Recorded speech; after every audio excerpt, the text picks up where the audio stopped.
चलिए प्यारे बच्चों, एक और लेक्चर है आज। करंट इलेक्ट्रिसिटी काफ़ी लंबा चैप्टर है, हम देख रहे हैं। आज हम पढ़ेंगे बच्चों किरचॉफ्स लॉज के बारे में। ये एक साइंटिस्ट थे प्यारे बच्चों, रॉबर्ट किरचॉफ, जिन्होंने अराउंड मिड 18th सेंचुरी के आसपास इन लॉज को एस्टेब्लिश किया था। इन लॉज की हेल्प से हम किसी भी कॉम्प्लेक्स सर्किट के अंदर किसी भी ब्रांच में करंट या किसी ब्रांच में पोटेंशियल डिफरेंस या फिर net resistance of the circuit या पार्ट ऑफ द सर्किट निकाल सकते हैं।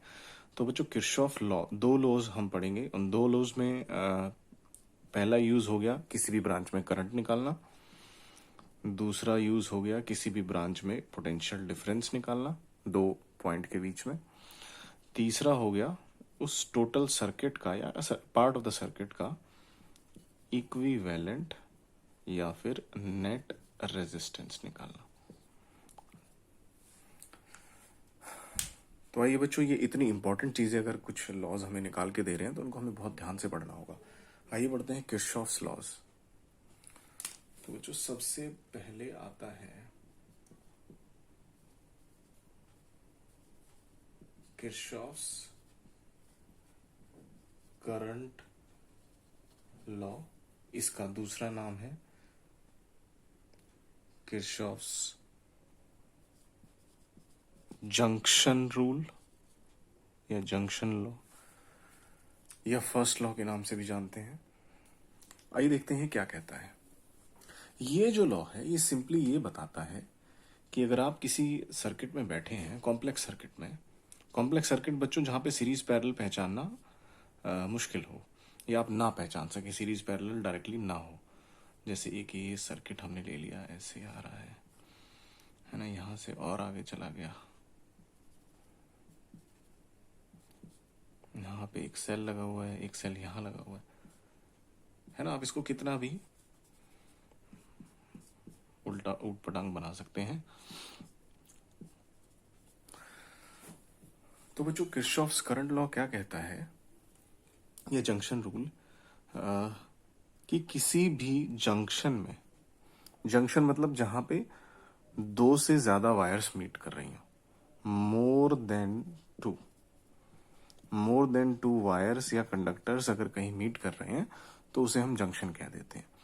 किसी जंक्शन में जितना करंट एंटर कर रहा है, घुस रहा है, उतना ही करंट निकलेगा। मान लेते हैं यहां से करंट एंटर किया 2 एम्पियर, यहां से करंट एंटर किया 3 एम्पियर। ये कहां से आ रहा है 2 या 3 वो हमारा अभी कंसर्न नहीं है। तो यहां पे 2 एम्पियर आया, 3 एम्पियर इधर से आया, तो टोटल कितना घुस रहा है इस जंक्शन के अंदर, 5 एम्पियर। अब एग्जिट भी 5 एम्पियर ही करेगा। अब वो किस में कितना होगा वो अलग बात है, इसमें 1 हो सकता है, इसमें 4 हो सकता है, इसमें 2 हो जाए, इसमें 3 हो जाए, या इसमें 3 हो जाए, उसमें 2 हो जाए, लेकिन टोटल 5 ही रहेगा। तो कहने का मतलब क्या है, the amount of current entering a junction, the total sum of current entering in a junction is equal to the total sum of currents which is going out from the junction. So total incoming currents must be equal to total outgoing currents. आइए इसका एक simple सा example देख लेते हैं समझने के लिए। तो बच्चों देखिए, ये हमने एक अजीब सा सर्किट बना दिया है, दिखने में बहुत ज्यादा मुश्किल लग रहा होगा लेकिन है नहीं। करना क्या है इस सर्किट में, जंक्शन रूल या करंट रूल लगा के आपको आई की वैल्यू पता करनी है और आई की डायरेक्शन पता करनी है। बच्चों लॉजिक एक ही है, किसी जंक्शन में अगर कुछ अमाउंट ऑफ करंट एंटर कर रहा है तो उस जंक्शन से बाहर भी उतना ही करंट निकलेगा। Sum has to remain the same. आइए देखते हैं, सबसे पहले चलते हैं ए पे बच्चों देखो, हमारे पास 3 वायर मीट कर रही है, 1 2 3, ये एक जंक्शन है। इस जंक्शन में बच्चों कितना करंट एंटर कर रहा है, 3 + 2 5 एम्पियर। तो बच्चों निकलेगा भी कितना, 5 एम्पियर। अब आउटगोइंग ब्रांच सिर्फ एक है तो सारा का सारा उसी से निकलेगा, 5 एम्पियर। अब नेक्स्ट चलते हैं बच्चों बी पे भी हम कुछ कह नहीं पाएंगे क्योंकि कुछ यहां से भी आ रहा होगा और वहां से भी हमें नहीं पता क्या करना है। पहले सी पे चलते हैं। सी पे देखिए बच्चों, सी से यहां निकल रहा है 2 एम्पियर, ऊपर की तरफ निकल रहा है 1 एम्पियर, तो सी से टोटल निकल कितना रहा है, 3 एम्पियर। तो इसका मतलब सी में एंटर कितना कर रहा होगा, 3 एम्पियर ही एंटर कर रहा होगा। तो बच्चों हमारे लिए बी पे जाना आसान हो गया। देखो बी में घुस कितना रहा है, बी में 5 एम्पियर घुस रहा है, उस 5 में से 3 तो ऊपर बट गया, तो बचा हुआ नीचे आ जाएगा, ये हो गया 2 एम्पियर। 3 एम्पियर ऊपर चला गया, 2 एम्पियर नीचे आ गया। Entering currents 5 ampere, out going currents 5 ampere. अब बच्चों डी पे आ जाते हैं। देखो डी में कितना घुस रहा है, 2 एम्पियर ऊपर से आ रहा है, 4 एम्पियर नीचे से आ रहा है, तो एग्जिट कितना होगा 6 एम्पियर, 4 और 6, incoming current is equal to outgoing current. अब ई पे आ जाते हैं बच्चों। ई पे 6 एम्पियर इधर से एंट्री ले रहा है, 2 एम्पियर इधर से एंट्री ले रहा है, टोटल कितना हो गया 8 एम्पियर। जाने का रास्ता सिर्फ यही है, तो यहाँ से कितना जाएगा 8 एम्पियर। तो बच्चों आई की वैल्यू कितनी आ गई 8 एम्पियर, डायरेक्शन कितनी आ गई इस तरफ। तो बच्चों जंक्शन रूल की या करंट लॉ की हेल्प से हमने all types of current, direction and किस ब्रांच में कितना है सब निकाल लिया। तो इस तरीके से आप इसे किसी भी सर्किट में एम्प्लॉय कर सकते हैं। आप समझते हैं बच्चों कि ये लॉ वैलिड क्यों है, हम इसे क्यों एक्सेप्ट करें।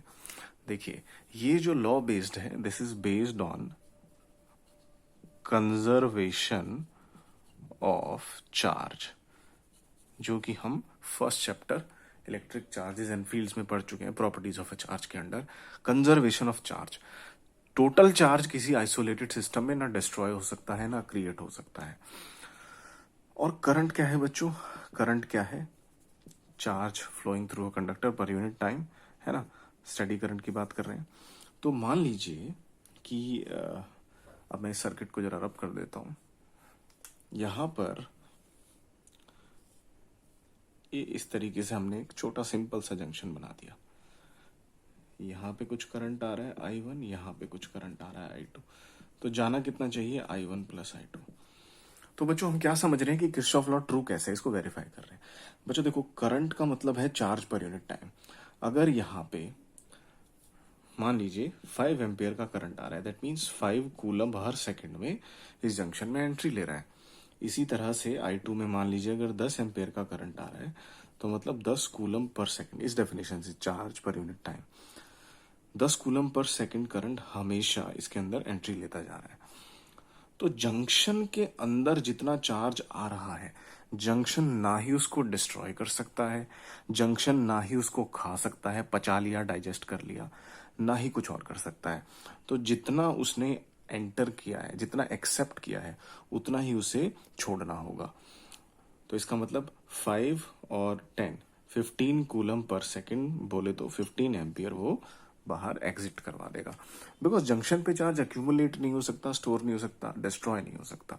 So this is totally based on conservation of charge, hence this is a valid law. तो हमने इसको वेरीफाई कर लिया। तो कई बार बोर्ड में ये भी आ जाता है कि फर्स्ट लॉ या जंक्शन रूल किस चीज पे बेस्ड है, किस लॉजिक पे बेस्ड है, कंजर्वेशन ऑफ चार्ज प्रिंसिपल पे बेस्ड है।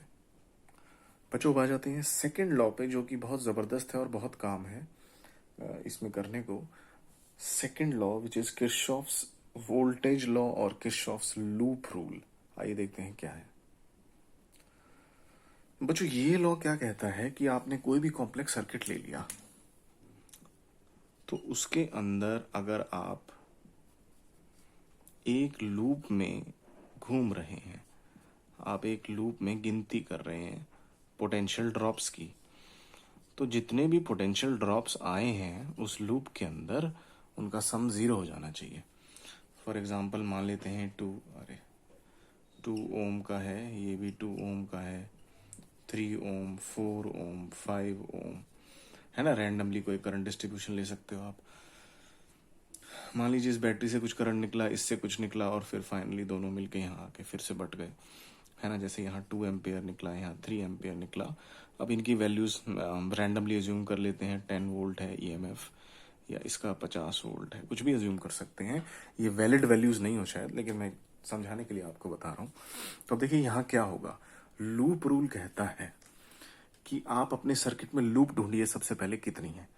एक लूप तो ये हो गई बच्चों, ए बी सी, इस तरीके से नाम लिखना होगा आपको, ए बी सी डी, एक लूप ये हो गई। आप ऐसे भी कंसिडर कर सकते हैं इसे क्लॉकवाइज सेंस में, आप एंटी क्लॉकवाइज भी जा सकते हैं। दोनों से हमारे सिस्टम में कोई फर्क नहीं पड़ेगा, आंसर में कोई फर्क नहीं पड़ेगा। दूसरी लूप आप क्या ले सकते हैं बच्चों, A B C D E F, ये एक लूप ले सकते हैं, B E F C B, है ना। तीसरी लूप ए ई एफ बड़े वाली डी ए, तो हम देख रहे हैं इसमें 3 लूप्स बन सकती हैं बच्चों। तो इस तरीके से जज करने के बाद आपने क्या करना है, आपको क्वेश्चन में पहली बात तो फाइंड करने को क्या दिया होगा कि जी ये किसी ब्रांच XYZ ब्रांच से कोई करंट निकल रहा है I1 वो बताइए, दूसरी से निकल रहा है I2 वो बताइए। इस तरीके से जैसे मैंने शुरू में 3 यूज बताए थे, करंट निकालना आ सकता है, या फिर आपको ये पता लगाना आ सकता है कि बताइए डीसी ब्रांच में कितना पोटेंशियल डिफरेंस है, वोल्टेज या पोटेंशियल डिफरेंस अक्रॉस डीसी कितना है, किसी भी ब्रांच में आ सकता है। और भी पूछ सकते हैं कि डी और एफ ऐसे इक्विवेलेंट रेजिस्टेंस बताइए। तो आइए देखते हैं कैसे करेंगे इसको। मान लेते हैं कि हम एक लूप ले लेते हैं ABCDA, इस तरीके से हमने एक लूप ले ली ABCDA। अब करंट डिस्ट्रीब्यूशन दिखाएंगे सेकंड स्टेप में। उस लूप की हर ब्रांच में करंट जा रहा है, उसका आपने नाम लिख दिया है या वैल्यू लिख दिया है, जैसा भी क्वेश्चन हो ये इंश्योर करिए। I1 निकला बच्चों यहाँ से I2 आ रहा है, तो ये I1 I2 जंक्शन B पे मिले। अब जंक्शन रूल याद आ रहा है हमें, तो I1 प्लस I2 हो जाएगा। ये पूरे रास्ते घूमा, यहाँ पर भी I1 प्लस I2, यहाँ पर भी I1 प्लस I2, और फिर से यहाँ I1 चला गया और यहाँ I2 चला गया। तो बच्चों ये कंफ्यूज होने की जरूरत नहीं है कि सर यहाँ I1 भेजे, यहाँ I2 भेजे, क्या भेजे। ये तो चलो पक्का है कि इधर I1 प्लस I2 है, यहाँ कैसे डिस्ट्रीब्यूशन करें। बच्चों याद रखना, किसी बैटरी से जितना करंट निकला है पॉजिटिव टर्मिनल से, उतना ही करंट उसके नेगेटिव टर्मिनल में एंट्री लेना चाहिए, घूम घाम के जो भी हो। जितना निकला है उतना ही पीछे से आएगा। ओके, तो यहाँ पे भी हम यही देख रहे हैं, I2 गया, I2 ही निकला था, तो इस तरीके से हमने डिस्ट्रीब्यूशन कर दिया। तो बच्चों बात कर रहे हैं लूप ABCDA, है ना, ऐसे एक सिंबल लगा देते हैं, याद रहे हमें ABCDA। अब ये लूप रूल कहता है कि किसी भी लूप के अंदर जितने भी पोटेंशियल ड्रॉप्स आएंगे सबका सम 0 होगा। किसी भी लूप के अंदर जितने भी पोटेंशियल ड्रॉप्स आएंगे सबका सम 0 होगा। पोटेंशियल ड्रॉप क्या होता है बच्चों? V=IR, है ना। पोटेंशियल ड्रॉप V=IR से निकाला जा सकता है। दूसरा EMF भी एक तरह का पोटेंशियल डिफरेंस होता है, तो EMF भी पोटेंशियल ड्रॉप में काउंट होगा। तो सारे के सारे पोटेंशियल ड्रॉप, यानी जितना भी IR आ रहा है, जितना भी EMF आ रहा है, सबको आपने ऐड करके 0 के इक्वल रख देना है। आइए देखते हैं इसको कैसे लगाएंगे। बच्चों देखो, हम चले A से B, पहले A से B गए तो हमारे पास सबसे पहले रेजिस्टेंस कितना टकराया? 4 ओम। करंट कितना था उस ब्रांच में? I1 plus I2। तो पोटेंशियल ड्रॉप कितना हो गया? I1 plus I2 into R. I into R होता है ना 4। अब यहां प्लस लिखें कि माइनस, इसके लिए हमारे पास है साइन कन्वेंशन। ये साइन कन्वेंशन आपको लगानी है, तभी आपका सही आंसर आएगा। और इसका मीनिंग क्या है, क्यों लगानी चाहिए, मैं आपको थोड़ी देर में बताऊंगा। तो फिलहाल देखते हैं साइन कन्वेंशन कौन कौन सी है। पहली साइन कन्वेंशन क्या है बच्चों? आप जब लूप में आगे बढ़ रहे हैं तो अगर आप करंट के खिलाफ जा रहे हैं, आप करंट के अगेंस्ट जा रहे हैं, तो वहां से आने वाला पोटेंशियल ड्रॉप आपको पॉजिटिव दिखाना है। अगर आप करंट के अगेंस्ट जा रहे हैं, आप मतलब आपकी लूप, जैसे हम A से B पहुंचे तो करंट इस तरफ जा रहा है, हम इस तरफ जा रहे हैं, तो हमें इस पोटेंशियल ड्रॉप को पॉजिटिव दिखाना है। तो इसको मैं यहां लिख देता हूं। आपने पोटेंशियल ड्रॉप को पॉजिटिव लेना है कब? when your loop is moving against the current। आपने पोटेंशियल ड्रॉप को नेगेटिव लेना है अगर आप विद द करंट चल रहे हैं, आपकी लूप अलोंग द करंट जा रही है। जैसे यही लूप अगर आप BADCB ऐसे लेते तो फिर हम इस पोटेंशियल ड्रॉप को नेगेटिव मानते। चलिए, तो हमने इस रूल से सीखा, साइन कन्वेंशन से, कि आपको इसको पॉजिटिव लेना है। चलिए बच्चों आगे चलते हैं। A B के बाद हम पहुंचे B के बाद C, है ना, B से C जा रहे हैं। तो जब आप B से C जा रहे हैं, अब देखिए फिर से एक पोटेंशियल ड्रॉप। बच्चों इसमें रेजिस्टेंस कुछ भी नहीं है, ये जो EMF है 10 वोल्ट का, यही पोटेंशियल ड्रॉप माना जाएगा। तो अब इसको पॉजिटिव नेगेटिव कैसे लें, इसके लिए दूसरा रूल है बच्चों। क्या है? रूल नहीं, कन्वेंशन। कन्वेंशन और रूल में क्या फर्क है बच्चों? देखो, कन्वेंशन जो है एक ऐसी चीज है, एक ऐसा कॉन्सेप्ट है जिसे सभी मान लेते हैं। उसके पीछे कोई विशेष लॉजिक नहीं होता, कोई बहुत बड़ा लॉजिक नहीं होता। जो चीज सबको आसान लगे उसको हम कन्वेंशन कह देते हैं। उसको लॉजिकली जस्टिफाई नहीं किया जा सकता, वो फंडामेंटल चीज है। और रूल क्या है? रूल के पीछे एक लॉजिक होता है। जैसे हमने देखा लूप रूल है, इसके पीछे क्या लॉजिक है? जैसे हमने जंक्शन रूल पढ़ा था, उसके पीछे लॉजिक था conservation of charge. So convention और रूल में थोड़ा फर्क रहता है। तो अब यहाँ जब आप B से C आ रहे हैं, B से C जब आप आ रहे हैं, तो हमारे पास एक पोटेंशियल डिफरेंस आया है 10 वोल्ट। अब इसे हम +10 लिखें कि -10 लिखें? देखो क्या याद रखना है, आप जिस टर्मिनल से बाहर निकल रहे हैं वही साइन यहां पे आ जाएगा। तो आपकी लूप देखिए, पॉजिटिव से एंट्री ली और नेगेटिव से आप निकले हैं, तो ये हो जाएगा -10। बच्चों ध्यान रखिएगा, जिस टर्मिनल से, सेल के जिस टर्मिनल से आप एग्जिट कर रहे हैं वो साइन यहां पे आ जाएगा। तो यहां पे हम क्या लेंगे, exit sign of the cell. तो बच्चों यहां पे आपको करंट की डायरेक्शन की परवाह करने की जरूरत नहीं है।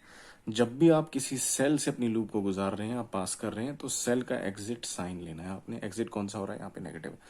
अगर यहीं आपकी लूप होती सी से बी, तो फिर आप इसको +10 वोल्ट लिखते। तो जब हम सेल का पोटेंशियल डिफरेंस यहाँ पे लिखेंगे तो उसके अंदर हम करंट की डायरेक्शन की कोई परवाह नहीं करेंगे, वो हमारा कोई कंसर्न नहीं है, वो अलग तरीके से जज किया है। जब किसी रेजिस्टेंस के थ्रू आप पोटेंशियल डिफरेंस जज करेंगे तो करंट की डायरेक्शन और लूप की डायरेक्शन मैटर करेगी। तो बच्चों आगे बढ़ते हैं, हम बी से सी गए तो आप नेगेटिव से एंट्री ले रहे हैं, सॉरी एग्जिट कर रहे हैं, नेगेटिव साइन ले लिया -10। अब आ जाते हैं सी से डी, आप फिर से करंट के अगेंस्ट जा रहे हैं, तो +2 इंटू I1 + I2, है ना, आई आर दिखाना है। फिर पहुंचे ऊपर, डी से ए पहुंच गए, जहां शुरू किया था लूप खत्म हो गई यानी कि। तो आप जब नीचे से ऊपर जा रहे हैं, करंट ऊपर से नीचे आ रहा है तो पॉजिटिव होगा, 3 इंटू I1 + I2। सारे पोटेंशियल ड्रॉप्स लिख लिए बच्चों, इनका सम हो जाएगा 0। तो बच्चों ये एक इक्वेशन आ जाएगी I1 + I2 में। इसी तरीके की हम एक और लूप ले लेंगे यहाँ पे, चाहे क्लॉकवाइज या एंटी क्लॉकवाइज, जो मर्जी ले लो, आपका मन है। इस तरीके से एक लूप और जब यहाँ ली जाएगी तो फिर से एक इक्वेशन आ जाएगी I1 + I2 में। बच्चों उसको सॉल्व करोगे तो आपके पास I1 और I2 दोनों की वैल्यू आ जाएगी, है ना। हमारे पूरे के पूरे सर्किट में 2 वेरिएबल्स हैं, I1 और I2। तो जितने वेरिएबल होते हैं उतने ही नंबर ऑफ यूनिक इक्वेशंस आपको चाहिए होती है। मैथ्स में हमने पढ़ा है क्लास 10th में। तो एक इक्वेशन यहाँ से आई है, एक यहाँ से आ सकती है, एक तीसरी भी आप ले सकते हो अगर आप खाली बैठे हो बहुत, तो तीसरी से भी सॉल्व करके जस्टिफाई कर सकते हो, वेरीफाई कर सकते हो। तो बच्चों इस तरीके से हम कोई भी क्वेश्चन सॉल्व कर सकते हैं कॉम्प्लेक्स सर्किट का करंट निकालने के लिए। हमने देखा इस तरीके से I1 और I2 की वैल्यू आ जाएगी। पोटेंशियल ड्रॉप देखेंगे अभी थोड़ी देर में कैसे निकाला जाएगा। तो अब मैं समझाता हूं ये साइन कन्वेंशन लेने का पर्पस क्या है। बच्चों देखो, साइन कन्वेंशन जो है ये ली है जो हमने, इसके पीछे हमने ये कन्वेंशन लगाई है कि जब भी पोटेंशियल का फॉल होगा, जब भी पोटेंशियल का फॉल होगा तो उसको हम नेगेटिव साइन से दिखाएंगे, और जब भी पोटेंशियल का राइज होगा उसको हम पॉजिटिव से दिखाएंगे, है ना। उसी के पीछे ये साइन कन्वेंशन आसान करने के लिए इस भाषा में समझाई गई है। तो देखिए, ए से बी जब आप जा रहे हैं तो हमने पॉजिटिव लिया है, I1 I2 इंटू 4 पॉजिटिव लिया है। तो हमने रूल क्या बना दिया, सॉरी कन्वेंशन क्या बना दी, ए से बी जा रहे हैं जब आप अगेंस्ट द करंट जा रहे हैं तो इसको आपने पॉजिटिव पोटेंशियल ड्रॉप के रूप में दिखाना है। करंट हमेशा हायर से लोअर पोटेंशियल फ्लो करता है। अगर करंट यहां से यहां आ रहा है, इसका मतलब this is at higher potential, this is at lower potential. तो जब आपकी लूप यहां से यहां जा रही है, सो आप पोटेंशियल का फॉल पे जा रहे हैं, आप पोटेंशियल के राइज पे जा रहे हैं। हम जब यहां से यहां जा रहे हैं तो हम पोटेंशियल के राइज पे जा रहे हैं, तो इसलिए इसको पॉजिटिव लिया जाएगा।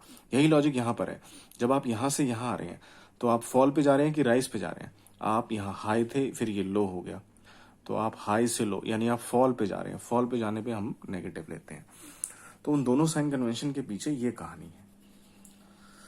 ओके, तो आइए बच्चों देख लेते हैं कि ये लॉ किस पे बेस्ड है। जैसे जंक्शन रूल तो बेस्ड था कंजर्वेशन ऑफ चार्ज पे, ये वाला जो लॉ है ये बेस्ड है कंजर्वेशन ऑफ एनर्जी पे।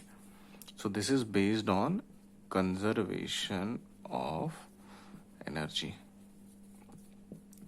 कैसे बेस्ड है बच्चों, देखिए इलेक्ट्रोस्टैटिक फोर्स एक तरह की कंजर्वेटिव फोर्स है, और कंजर्वेटिव फोर्स में जो वर्क डन होता है उसे हम पढ़ते हैं work done is equal to charge into potential difference, या फिर potential difference is equal to work done per unit charge, है ना।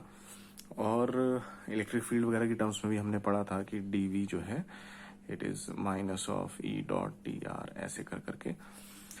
तो बच्चों देखिए, इलेक्ट्रोस्टैटिक फोर्स कंजर्वेटिव फोर्स है, ये सिर्फ इनिशियल और फाइनल पॉइंट पे ही डिपेंड करती है।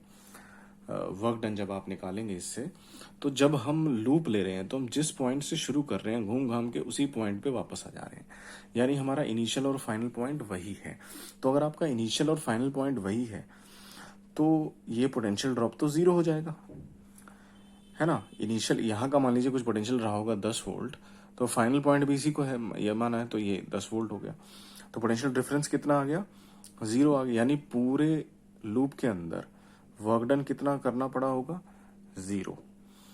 इसका मतलब जब आपने कोई पोटेंशियल डिफरेंस लिया ही नहीं, आप घूम के उसी पॉइंट पे आ गए हैं, तो वर्क डन जीरो रहा होगा, यानी ना आपने कोई एनर्जी ली ना आपने कोई एनर्जी दी। हेंस पूरी लूप के अंदर पोटेंशियल डिफरेंस जीरो होना जस्टिफाइबल है, बिल्कुल सही बात है। अगर हमने कुछ वर्क डन कर दिया होता तो पोटेंशियल डिफरेंस शायद नॉन जीरो आ जाता, यानी कि यहां से यहां तक, यहां से यहां तक, यहां से यहां तक और फिर यहां से यहां तक जाने में जितना वर्क डन हुआ उसका सम जीरो आ गया। लूप में वर्क डन है, जीरो आ गया। शायद यहां से यहां नॉन जीरो रहा हो, यहां से यहां भी नॉन जीरो रहा हो, यहां से यहां भी नॉन जीरो रहा हो, यहां से यहां भी नॉन जीरो रहा हो, लेकिन उन सबका जब सम वगैरह किया गया तो सब कट पिट के, जैसे ये यहां से यहां तक का वर्क डन +4 -4 +2 -2 सब मिलके एंड में जीरो आ गया। Why? Because electrostatic force is a conservative force, loop में किया हुआ वर्क डन जीरो होता है। आइए बच्चों अब देख लेते हैं एक न्यूमेरिकल जिसमें हम अपनी सेकंड इक्वेशन को, सेकंड एप्लीकेशन को समझने की कोशिश करेंगे कि किरचॉफ लॉ की हेल्प से हमने देख लिया करंट कैसे निकाला जाता है, हम देखेंगे किन्हीं भी दो पॉइंट के बीच में पोटेंशियल डिफरेंस कैसे निकाला जाता है। तो बच्चों यहाँ पे ये जो क्वेश्चन है, बुक में जो क्वेश्चन दिया हुआ है, this is about finding the potential difference across 8 ohm resistor, यानी ये जो हमारा 8 ओम रेजिस्टर है डीसी ब्रांच में, इसके थ्रू हमने देखना है कैसे निकालना है। तो चलिए बच्चों पहले जंक्शन रूल से करंट डिस्ट्रीब्यूट कर देते हैं। मान लीजिए यहां से कोई करंट निकला I1 और यहां से करंट निकला I2। आपकी मर्जी है बच्चों, आप ऐसे भी दिखा सकते हो कि इसी बैटरी से करंट निकला है वो यहां बट गया और इस बैटरी में पॉजिटिव से करंट एंट्री ले रहा है, मतलब ये बैटरी रिचार्ज हो रही है, सेल सॉरी, और इस तरीके से घूमता हुआ आपस से इसमें। आपकी मर्जी है कैसे भी डिस्ट्रीब्यूशन दिखाओ। I1 इधर से आया, I2 इधर से, ये आया जंक्शन, यहाँ गया I1 + I2, यहाँ पहुंचे, फिर से करंट जितना बैटरी से निकला था उतना ही एंट्री लेगा, यहाँ भी यही लॉजिक लगेगा और वापस से बैटरी में घुस गया I1। तो बच्चों अब हम यहाँ पे क्या देख रहे हैं, हमने करंट डिस्ट्रीब्यूशन कर दिया है। अब हमें किसी भी तरह I1 और I2 की वैल्यू निकालनी है और D और C के बीच में पोटेंशियल डिफरेंस आ जाएगा। अब देखो मैं बुक की हेल्प से आपको I1 और I2 की वैल्यू बता रहा हूँ क्योंकि हमारा पर्पस समझना है C और D के बीच पोटेंशियल डिफरेंस कैसे निकाला जाए। तो बच्चों as per the book I1 और I2 की वैल्यू ये आ गई है। ये कैसे आई, वही लूप रूल वगैरह आपने लगाया, दो इक्वेशन निकाली, सॉल्व किया। अब देखिए हमारा पर्पस क्या है, C और D के बीच पोटेंशियल ड्रॉप निकालना। कैसे करना है बच्चों, देखो दो तरीके हैं इसको करने के। पहला तो है अगर सीधा सा इस ब्रांच में आपको पोटेंशियल डिफरेंस निकालना है तो इसका मतलब है VD - VC निकालना है, and potential difference is always equal to IR। तो इस ब्रांच में जो करंट है वो देखिए I1 + I2 है, इन दोनों का सम कर दीजिए और 8 से मल्टीप्लाई कर दीजिए। इसकी वैल्यू जब आप सॉल्व करेंगे तो ये अप्रोक्सीमेटली 3.78 वोल्ट आ जाएगी, है ना। दोनों की वैल्यू पुट के एलसीएम डिवाइड लिया सब। ये हो गया 10th वाला तरीका। अब हम देखते हैं किरचॉफ लॉ की हेल्प से कैसे करेंगे। बच्चों देखिए आपने क्या करना है, VD - VC निकालना है। तो आप एक रास्ता चुन लीजिए, D से C तक पहुंचने का कोई रास्ता चुन लीजिए। ऐसा भी हो सकता है, ऐसा भी हो सकता है, ऐसा भी हो सकता है। तो हम चुन लेते हैं ये वाला रास्ता। ये वाला तो चलो इस लॉजिक से हो ही जाएगा, हम कोई और रास्ता चुनते हैं। हम ये वाला रास्ता चुनते हैं। तो D से C तक पहुंचना है आपने इस रास्ते के थ्रू। तो कैसे लिखेंगे, जहां से आप शुरू हो रहे हैं VD, यहां पहुंचे, उसके बाद रास्ते में कोई पोटेंशियल ड्रॉप नहीं। जब आप यहां से निकलेंगे तो पोटेंशियल ड्रॉप है 4 वोल्ट, प्लस लेंगे कि माइनस, आप किधर से एग्जिट मार रहे हैं, नेगेटिव से, तो ये हो जाएगा -4। फिर आप पहुंचे आगे 2 × I1 की वैल्यू कितनी है बच्चों, 4/9 × 2, है ना, V = IR वाला। प्लस लें कि माइनस, आप करंट के अगेंस्ट जा रहे हैं, प्लस। फिर पहुंचे यहाँ पे, फिर से हमें सामना करना पड़ा एक और पोटेंशियल ड्रॉप का। So this is 6 × I1 which is 4/9। ये हो गया। तो जहां से शुरू कर रहे थे वो लिखा यहाँ पे, चलते जाइए सारे ड्रॉप लिखते जाइए, फाइनली जो आपका पॉइंट है वो लिखे इक्वल टू में। तो यानी इसको इधर ले आइए तो हमारे पास VD माइनस VC आ जाएगा, इसको उधर भेजेंगे 4 प्लस हो जाएगा 8/9, ये हो जाएगा 24/9। और बच्चों इसको जब आप सॉल्व करोगे एग्जैक्टली यही नंबर आएगा 3.78 वोल्ट। आप इसे एक और तरीके से वेरीफाई कर सकते हैं प्यारे बच्चों, आप इस रास्ते के थ्रू भी चल सकते हैं।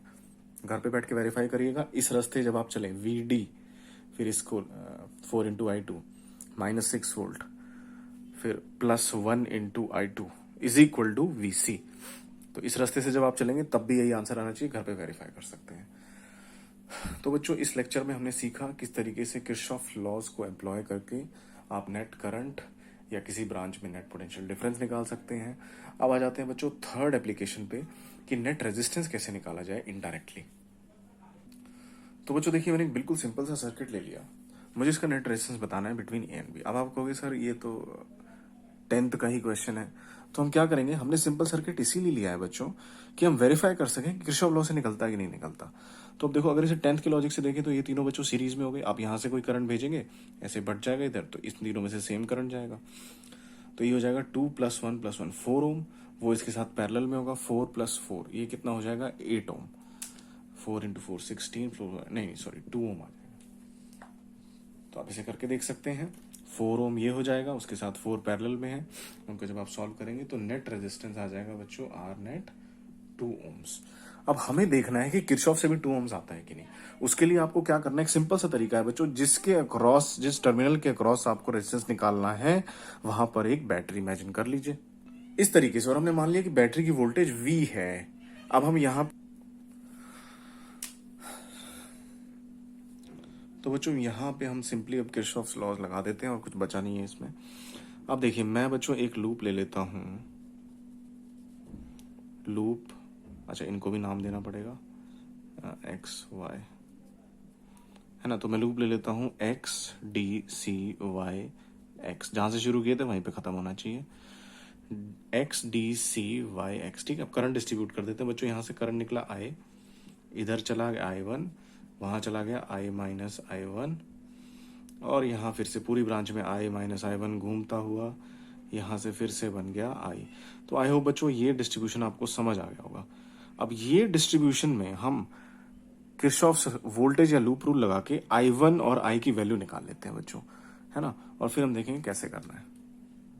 तो बच्चों इस तरीके से एक इक्वेशन आ जाएगी, X से D तक गए, करंट भी ऊपर जा रहा है, आप भी ऊपर जा रहे हैं, नेगेटिव, यहाँ वाला भी नेगेटिव, यहाँ वाला भी नेगेटिव, यहाँ वाला पॉजिटिव। एक इक्वेशन आ गई बच्चों I और I1 में। एक और इक्वेशन निकाल लेते हैं। अब ध्यान रखना है जो दूसरी इक्वेशन निकालेंगे उसमें V जरूर इन्वॉल्व होना चाहिए। अच्छा पहले इसको सिंप्लीफाई कर लेते हैं। तो बच्चों यहां से ही कंक्लूजन निकल गया कि I जो है that is twice of I1। तो बच्चों इसको हमने याद रखना है।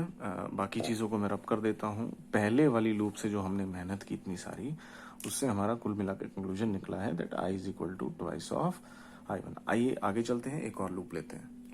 तो बच्चों ये लूप ली है AXYB, वापस से A। तो A से X चले, कुछ भी नहीं मिला।